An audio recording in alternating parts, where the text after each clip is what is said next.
అది పాలన. తిరుమల తిరుపతి దేవస్థానంతోనే ప్రారంభం కావాలి ప్రక్షాళన. ప్రసాదాలు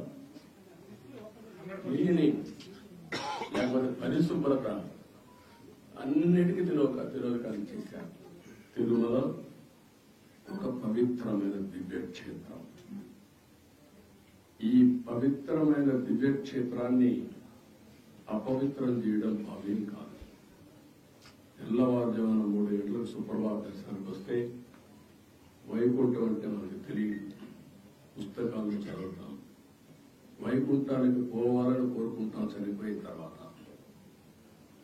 ఆ సమయంలో ఇక్కడికి వచ్చి వెంకటేశ్వర స్వామి దర్శనం చేసుకుంటే వైకుంఠంలో ఉన్న అనుభూతిని కలుగుతుంది. నేను ఎన్నోసార్లు ఫీల్ అయ్యా, ఇప్పుడు కూడా ఫీల్ అవుతున్నా.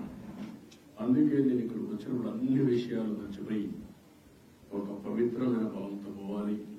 ఒకే స్లోగన్ ఉండాలి.